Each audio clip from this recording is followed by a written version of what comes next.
I'm Diego Cordovez. I'm Schoenfeld. Welcome to the Scoop! And today we have Mr. Joe Chong.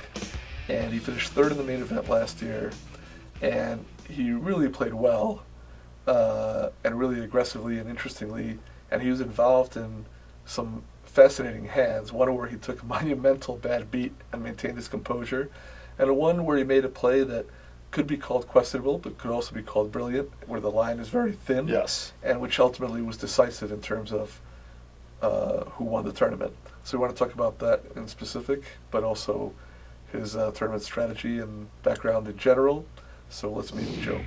I like the fact that in your triumphant run in the main event last year, you suffered what arguably could be called like the worst beat, although it didn't turn out to be the worst beat, but at the time it had to feel monumental. And for people who forget, I'll ask you to just kind of go through the hand itself, but you got your money in at a point when you were one of the chip leaders of the tournament against another big stack, where you were a massive favorite, and not only did you suffer an amazing runner defeat, then you were subjected to a full celebratory dance. Fully choreographed. Choreographed with multimedia effects and dry ice. But you remained completely stoic, and after days where you'd been one of the big chip leaders and everything seemed to be going right, you were knocked way down, and then you fought all the way back and chipped your way back, which really shows some inner strength. But can you just walk us through like your emotions as you were going through this and remind people about the hand itself? I think the hand happened with 2 or 3 tables left. I'm not really sure exactly how many people, but it was the start. I'm pretty sure it was 2. 2? Yeah. It was the start of the last day. We're playing down to 9, and I was chip leader by a pretty wide margin, I think.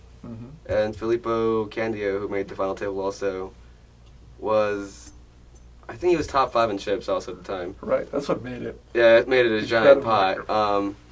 He ended up opening from early position. I looked down, I have aces, and I'm like, perfect. I know this guy is supposed to be pretty crazy, so I could probably get a lot of chips here. So I re-raise it. There's a lot of times I just flat it, but against him I re-raise. He calls. Everyone folds to him and he calls. Flop comes, I don't even remember. 665? It was like either 665 I or was going to say 577, but yeah, something in that sense. There was a pair. Something in that mid.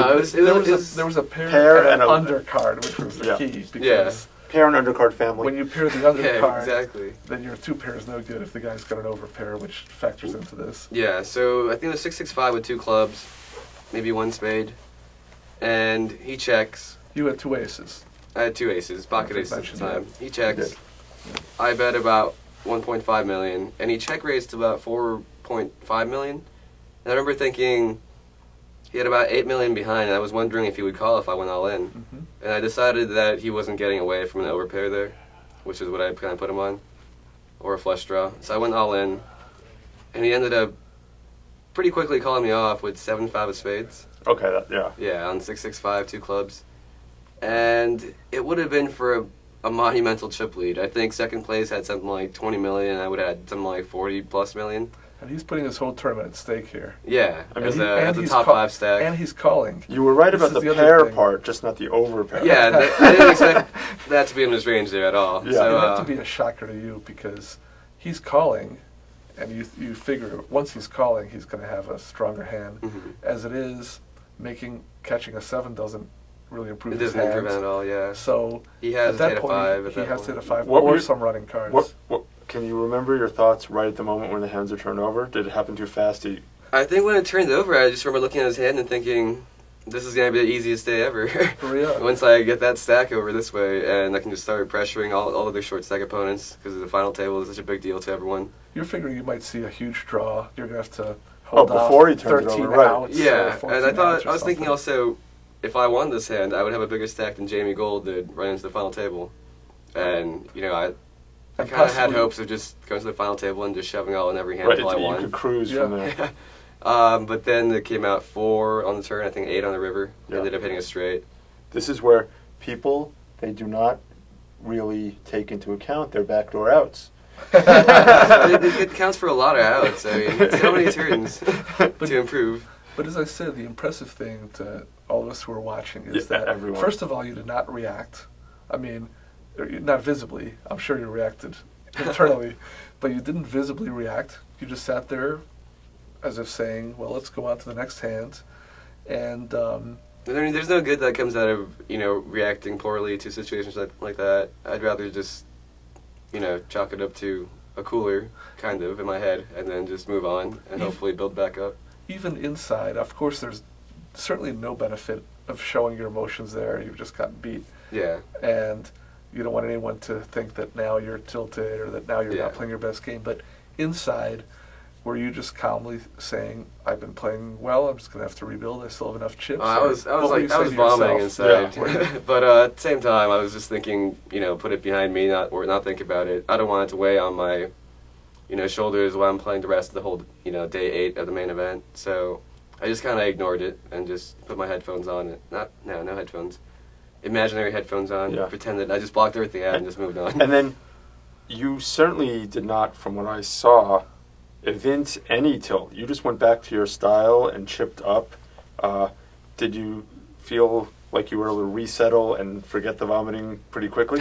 Yeah. I had to tell myself to tighten up a little bit because I couldn't be as aggressive as I was being. And also now you're a target because they're going to think you may be on tilt. Exactly. So, yeah, I just decided to just settle down, play well. I still had plenty of big blinds because I had so many before that hand happened. Mm-hmm. So I think I was still a top 10 stack at that point. Even Right. after Yeah. that. So See, I wasn't too worried. It's just what could have been. I mean, it's a very difficult emotion not to. But we've to seen a million be affected times by. people in the similar situation, not with the absolute amount of chips you had, but just with big chip leads, and now they take a hit and they don't take the time to realize I still have tons of big blinds. It's really hard to get away from the wanting to go back to where you Right. were. Yeah. Just get back to how many chips you had. Like instantly. A very human failing, even of really good players, is sometimes to think, I'll get them all back right now, and then they inevitably go bust 4 hands later. Yeah, and they're wondering what happened, even though Right. they probably pushed some edges. No doubt, there's that, but also, as Joe mentioned, there's also reevaluating how you're being perceived, because everything's been working, and now you also have to factor in, okay, now maybe people are going to play against me differently, or they're not going to react the way they've been reacting. Yeah, I mean, you even need to if reset your own you're on the strategy. other end of the suck out, you end up playing completely different. I think Filippo kind of noticed that he played terribly there and decided that he didn't want to do that on TV again, and just kind of sat there not playing a hand for a long time. His style changed. Yeah, it changed completely. I have to say that, reading the accounts, when the final table came around, I thought Filippo's going to be making all these moves and going crazy, and at the final table itself, he ended up being one of the tightest players, which is playing really one of the surprising. fewest hands. And I don't know if it was a reaction just to the image or whether he just thought, I can play against my image, but it was surprising that he changed his style. At the final, I think this is just what I perceived, he decided he's going to move up the ladder, which he did. Yeah.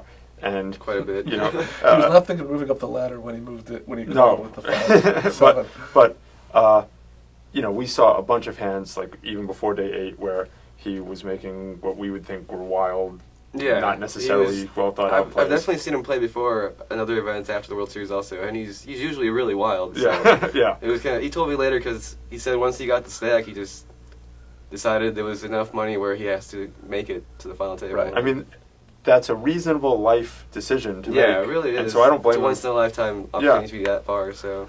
The thing is that, of course, he is generally very aggressive and loose and crazy. He's Italian, so maybe redundant to say all those things. But do you also think that even though on the surface it appears like a ludicrous call for all your chips, that you had been so aggressive and so active, because certainly you were, from 3 tables in, one of the most aggressive players, 3-betting, 4-betting, playing a lot of hands, that you really just had him so disoriented that he thought Joe may just have absolute air here, which with other players is not very likely. But this is the advantage of being a very aggressive player, that you get some terrible calls where they never think that you have aces. That was his reason. He told me a friend of his played with me on a couple other days, and he thought I was bluffing a lot.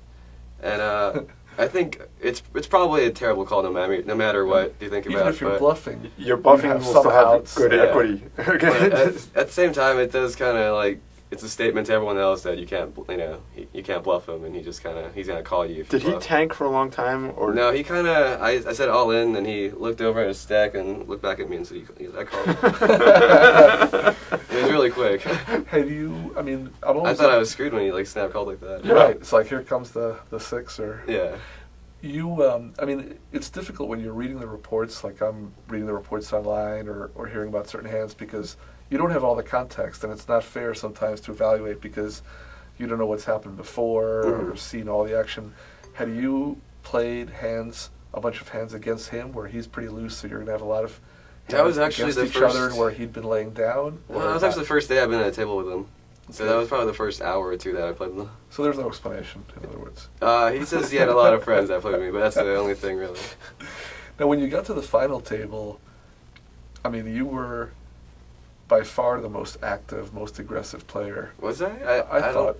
I mean, and I don't know whether statistically you played the most hands or If not. only I but- had poker tracker stats on everyone at the final Right. table. But in terms of just putting pressure on people consistently, it seemed like you were the most consistently aggressive player. People were reacting to you. Whether you played the most hands or not, I'm not sure, but just the fact that you really, it seemed like you went in with a game plan to take advantage of what you expected to be other people's caution because of the stakes. Yeah, is that accurate, or is it just your natural style, or a combination? It's kind of a combination of both. I like to be really aggressive pre-flop, and the fact that everyone has the stack sizes were kind of awkward. Everyone was kind of short. It was more like an online tournament because everyone had 40 big blinds.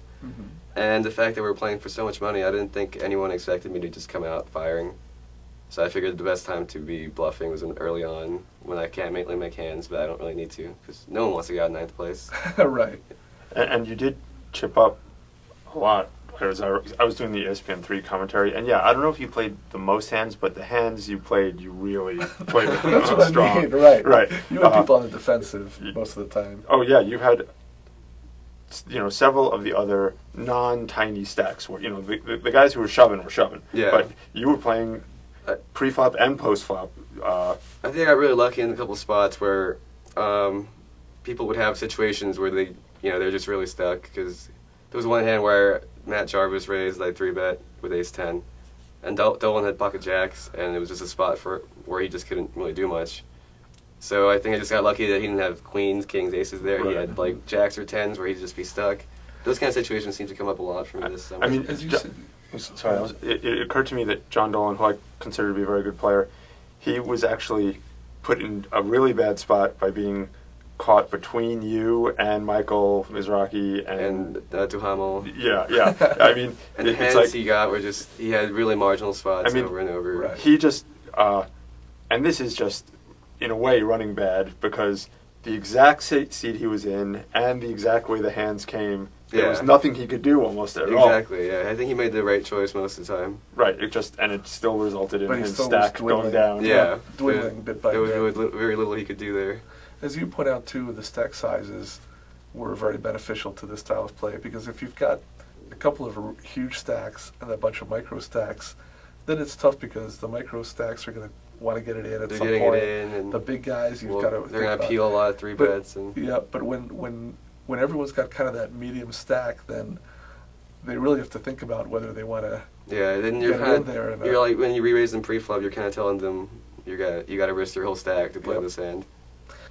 Thanks for joining us on the Scoop, and it's very interesting to hear Joe Chong's thoughts on these hands that we saw. He's very candid about what his thought process was. So we're going to continue with him in part 2 next week.